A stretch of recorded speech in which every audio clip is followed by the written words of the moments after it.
पाथरी मतदारसंघाला यापूर्वी ज्यांनी नेतृत्व केले त्यांनी विकासाकडे लक्ष दिले नाही।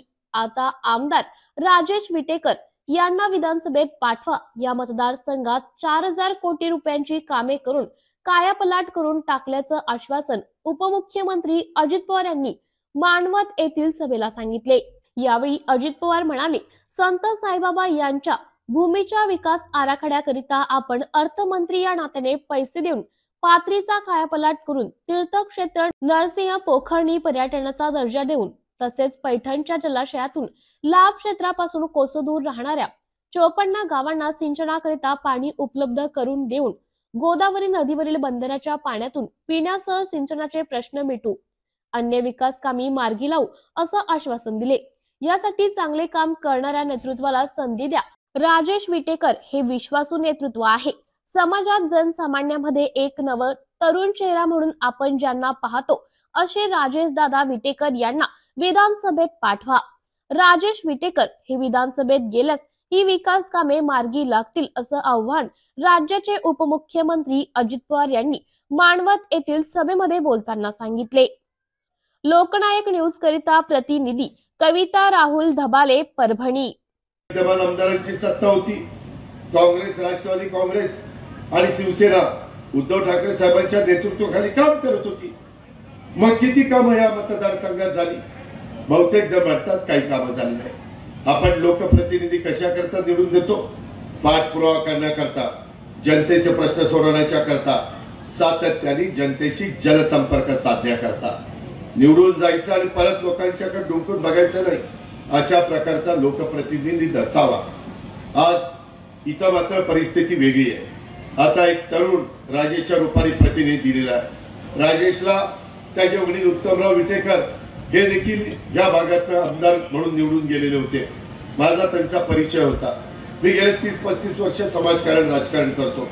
मला समाजकारण राजकारण करत असताना कोणाला दुखवायचं नाहीये। आम्ही सर्वांना कसं बरोबर घेऊन जाता येईल मला माहिती आहे। हा मतदारसंघ अनेक जाती धर्माच्या लोकांनी एक सजलेला वेढलेला मतदारसंघ आहे। इथं मायमाऊली एवढ्या संख्येने आम्ही यावेळेस आम्हाला लोकसभेला जरा झटका बसला। लोकसभेला फेक नॅरेटिव्ह सेट करण्याचा प्रयत्न केला। विरोधकांनी सांगितलं आमच्या मागासवर्गीय समाजाला आपकी बार 400 पार। त्यांना कशा करता पाहिजे 400 पार? 250 जागा आल्या तरी सरकार यांचं येतं। त्यांना जास्त पाहिजे संविधान बदललं, त्यांना जास्त पाहिजे घटना बदलायला, त्यांना जास्त जागा पाहिजेत आरक्षण बदलायला, त्यांना आणखीन काहीतरी यांच्या डोक्यामध्ये वेगळं खोटा प्रचार केला। आम्ही सांगून जमलो, बाबांनो, सूर्य चंद्र जोपर्यंत आहे तोपर्यंत भारतरत्न डॉक्टर बाबासाहेब आंबेडकरांच्या घटना आणि संविधानाला तुम्ही धक्का लावू शकत नाही। आपल्याला गंगाखेडला रत्नाकर गुट्टेला तिथं आपल्याला मतदान करायचंय। जिंतूरला मेघना बोर्डीकर तिची कमळाची खूण आहे, तिथं बटन दाबायचंय। परभणीला आनंद भरोसे त्यांची खूण धनुष्यबाण आहे आणि गंगाखेडला पण मला वाटतं कमळ आहे। ऍटो आहे, रासप आहे, ऍटो रिक्षा घेऊन चाललाय आमचा रत्नाकर। त्याच्यामध्ये आमचा राजेश याची खूण घड्याळाची आहे। म्हणजे माय माऊलींनो, माझ्या बांधवांनो, आपल्याला पुन्हा सरकार आणण्याच्या करता परभणीमध्ये राजेशला घड्याळ, आनंद भरोसेंना धनुष्यबाण, मेघना बोर्डीकरला कमळ आणि गंगाखेड रत्नाकरला ऑटो रिक्षा या खूण आहे। त्या लक्षात ठेवा।